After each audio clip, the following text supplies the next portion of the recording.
Welcome to this episode of our CRE Advantage Podcast.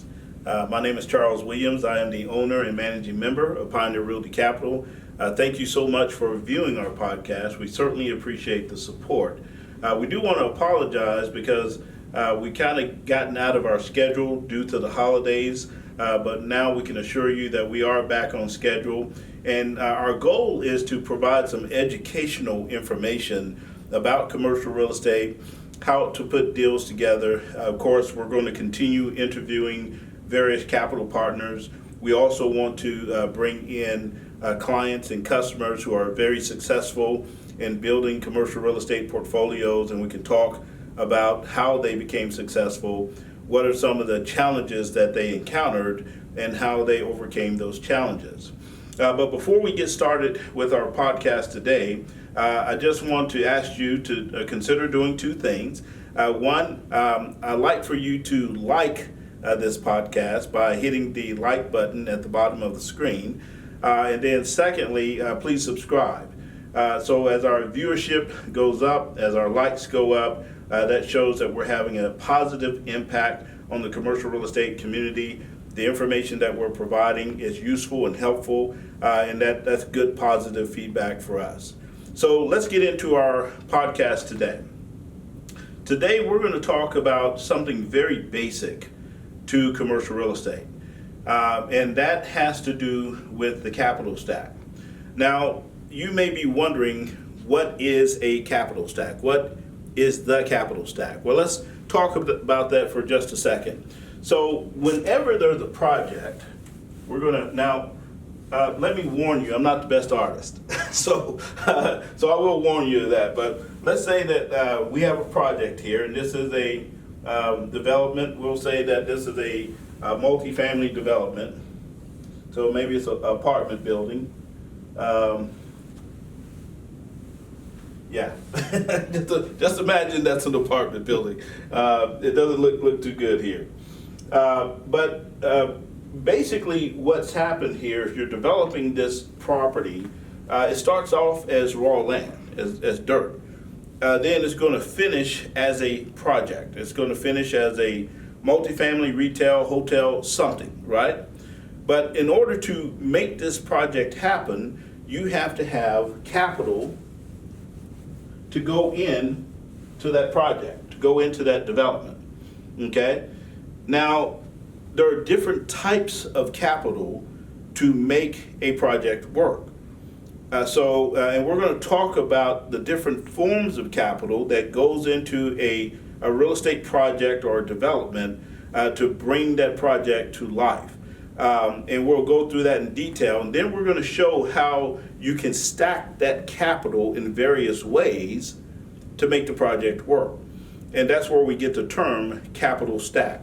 So let's talk about that for just a second. I'll get rid of this very horrid picture, and we can talk a little bit about the capital stack. Now, in the capital stack, there are different types of capital. We have senior debt,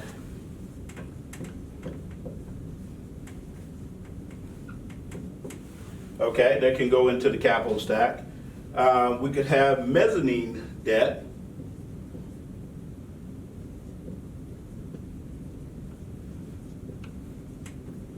Mezzanine debt to go into the capital stack.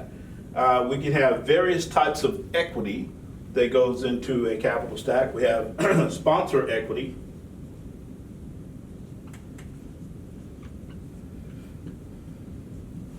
Now, we can also refer to this as GP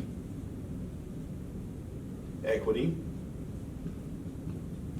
And we'll talk about there. Depending on the type of project, there's slight variation between GP equity and sponsor equity, but they can be used synonymously. But then in addition, we can have LP equity.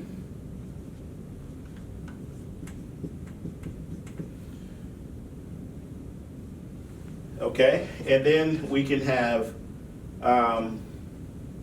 preferred equity.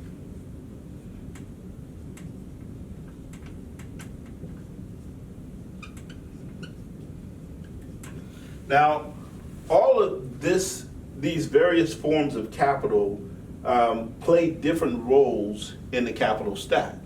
So depending on how we stack this capital will determine the overall cost of capital for the project. And remember, the goal is when we're putting a project together, we're not just focused on interest rate, because too much focus on interest rate could have a negative impact on the overall cost of capital. So that's why it's so important to make sure we structure the capital stack correctly in order to reduce the overall cost of capital. But to understand how to properly construct a capital stack so that it's most cost effective, we have to understand what role each of these products play in the capital stack. So let's talk about that for just a second. Senior debt. What is senior debt? Senior debt is the kind of debt that's going to hold a first lien position on the underlying asset. It's secured by the asset. It has a direct security. So for instance, I have this property, and we'll go back to my rudimentary drawing here, okay? But I have this property, and there is a debt on this property. There is a loan, that's another word for debt, on this property. And let's just say property's worth $1 million. And we have a loan on it at 75% of the value. So if the value is $1 million, the loan would be $750,000 or $750K, right? Okay, and it is in a first lien position, which means that if the borrower fails to repay this loan, then the lender can come back and he can take control over this asset, take control over the property. He has the first right to do that, okay? So he has the first lien on this property, right? Okay, that's called senior debt. He's in a senior position. His position is senior to any other participant in the capital stack. Now, in a simple capital stack, you may only have your senior debt, okay? And if this is worth $1 million and the senior debt is $750,000, in order to make this project work, you have to have another $250,000. Well, that may come in the form of equity, and we'll call this sponsor equity.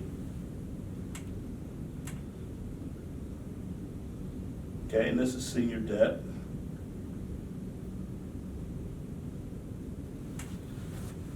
So that may come, the $250,000 will come in the form of sponsor equity. And the debt would be the senior debt, $750,000, which would give you a total capital of $1 million, which equals the value of the project, right? So this is your capital stack. Now, the cost of capital is different for each one of these. For instance, the senior debt is going to be priced differently than the sponsor equity. Now, it's easy to determine the cost of the senior debt because it's usually depicted in an interest rate. So, for instance, this senior debt, this loan that we received to purchase this property, may be priced at a rate, let's call it 5%. 5%. Okay? Very simple to price that. But how do we calculate the overall cost of the capital stack? Well, we have to understand what is the cost of the sponsor equity. Now, unlike the debt, which is very simple, they just give us a rate to tell us how much that debt costs or how much that money costs. On the sponsor equity, it's measured in a different way. It's measured based on what's called opportunity cost. In other words, what else could you take this money and invest it in, and what would the standard rate of return be? And based on that standard rate of return, generally, they're going to price this equity for that. So for instance, and we won't get into too much detail because we'll talk about this later in upcoming episodes on how to price equity and also how debt is also priced. But we're going to talk in general terms right now. So let's say, for instance, as a sponsor, you have this $250,000 and you have various projects that you can invest that $250,000 in. And what's going to determine which project you invest that money in is the rate of return that you receive for your investment. So generally, you're going to target a specific rate of return. And so it's not uncommon these days to target a internal rate of return at about 20%. So it's going to be a 20% internal rate of return. Let's just assume that for this. So we got an IRR of 20%.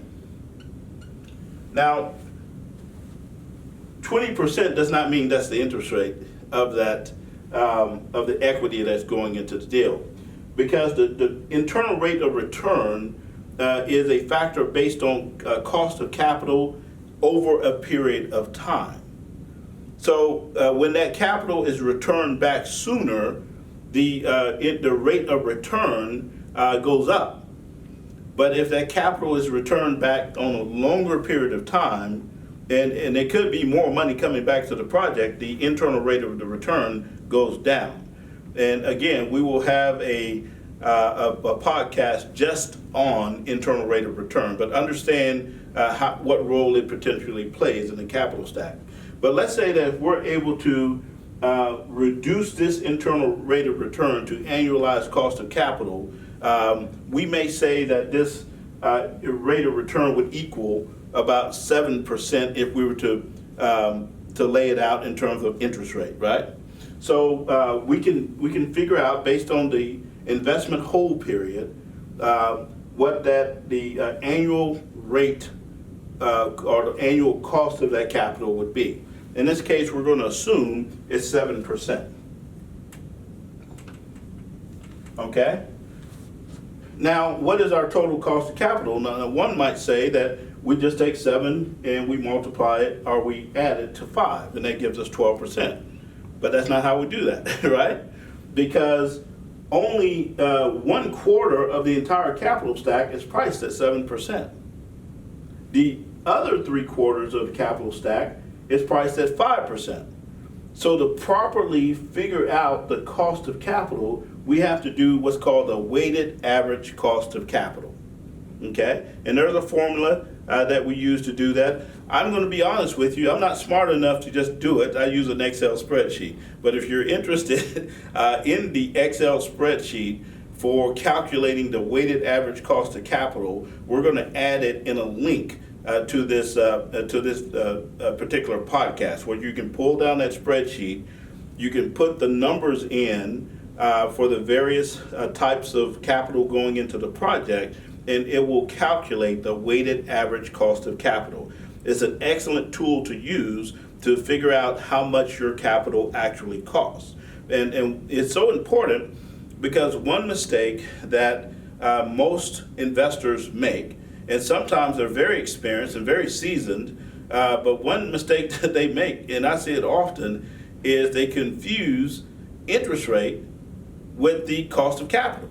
And sometimes they're so focused on getting the absolute lowest interest rate that they end up overpaying on the overall cost of capital.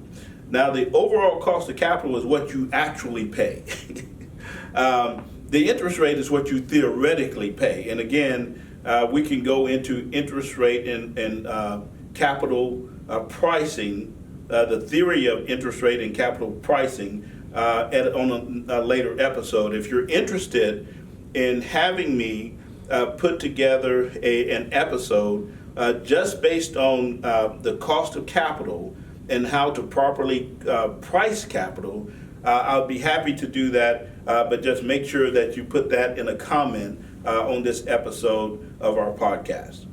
But just keep in mind, so the and I'm going to guess on the weighted average cost of capital just based on my experience in looking at these type deals. I'm going to guess that, and I think I'm going to be pretty close. It's going to be about 5.75%. 6.75%. And that would be my overall cost of capital for that particular capital stack. Okay? And so now I can change the pricing of my capital stack by using more equity. What impact would you say that on the overall cost of capital would there be if I increase the amount of equity I brought in? What do you think is going to happen to my overall cost of capital if I put more equity into this deal? My overall cost of capital actually goes up. Why? Because the cost of sponsor equity is greater than the debt. So to lower my cost of capital, I want to lever up or use more senior debt and reduce the amount of equity I have to bring in because they're priced differently. One is priced at a lower rate, one is priced at a higher rate. So if I can use more of the capital to fund this project at the lower rate, then my overall cost of capital actually goes down. So does that make sense? And so when we're designing the capital stack, that's what we're very sensitive to. There have been cases where I've worked with clients, they come to me with a deal and they say, Charles, all we need is equity on this deal, and we have a great rate. We have a 3% rate on the debt. I'm like, wow, that is wonderful. You have a 3% rate on the debt for this deal? Say, yeah, but we need more equity to get the deal done. Well, what leverage is this debt at? Well, it's at 50% leverage. So you got your debt at 50% of the value of the project, which now means you have to fill the rest of the required capital for this project with very expensive equity. Even though your debt is at a lower price, what do you think happens to your overall cost of capital? Oh, well, we hadn't thought about that. Say, well, you know, that's what you should think about because that's the amount that you actually pay. Okay? It's not theoretical, as with the interest rate. The interest rate is theoretical because you're only looking at the pricing on a portion of the capital stack, not on the full capital stack. Whereas when you factor in the cost of equity and you factor in the cost of debt and you do the weighted average cost of capital, that's the amount that you actually pay for the capital required to fund this project. So that's why it's so important to understand that. So we've gotten kind of far off into the different forms of capital. We've only talked about senior debt and sponsor equity, and then sometimes that's GP equity. And the reason why is your sponsor group may be a general partnership. So it may be multiple individuals or multiple entities that make up that sponsorship for the project. That's why we call it GP equity. But technically it's the same. It's what the sponsors, is the amount, those who are bringing this project to life, is the amount of cash that they put into the deal. And remember that their capital is priced based on opportunity cost, which usually is set at some target rate, some internal rate of return target. Okay, so just keep that in mind.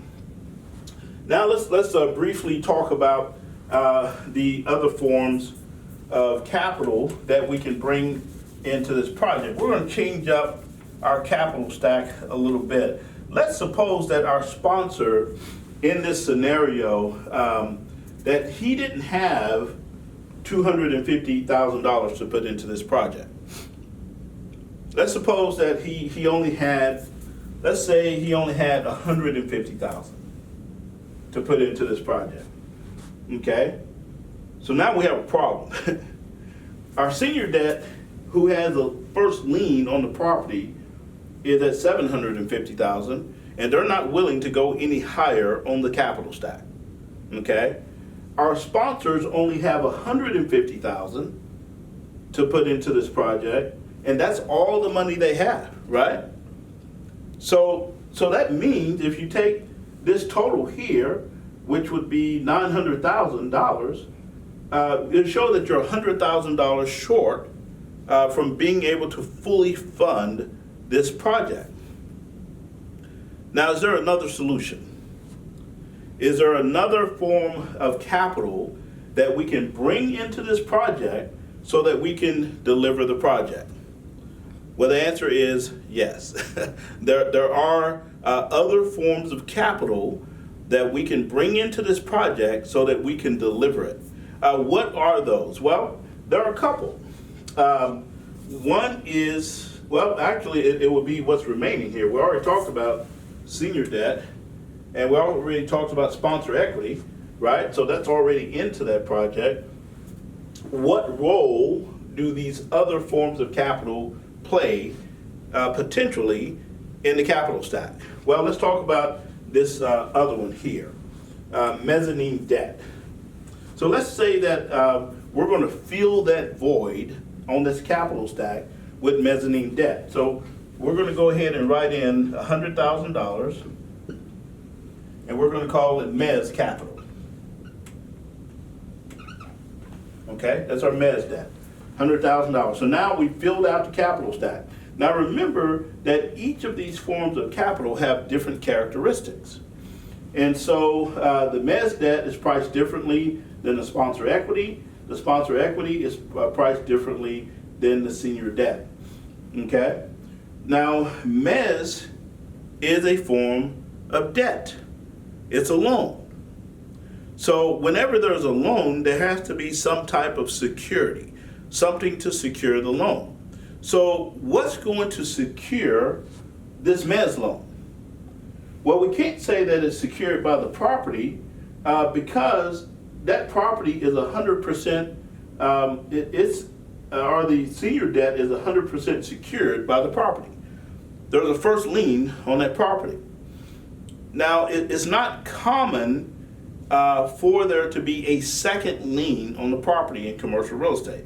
In commercial real estate, the senior debt holder, in general, in most cases, will not allow a second lien behind this first. Now, there are some exceptions to this. In the case of the Small Business Administration, there is a loan program called the 504, SBA 504 loan program, where they will allow a second lien on that loan. But in most cases in commercial real estate, there won't be. Okay? But here, with regards to the mezz debt, it's secured by 100% interest in the business entity that controls the real estate. That's its security. 100% of the business interest of the real estate. And it's going to be priced differently. It will be priced on an interest rate, and it's usually going to be 12 to 14%. So like we took the weighted average cost of capital from the sponsor equity to the senior debt to the mezz, you would do a similar calculation to figure out the total cost of your capital stack. Now, I know this is a lot of information to consider getting into the capital stack. We're going to have a follow-up episode where we talk about the other parts of the capital stack, and that would be limited partner equity and preferred equity, and we'll go into a deeper discussion on pricing these things. So join us on our next episode when we talk about the capital stack. Thank you very much. Please like us, and we look forward to seeing you again.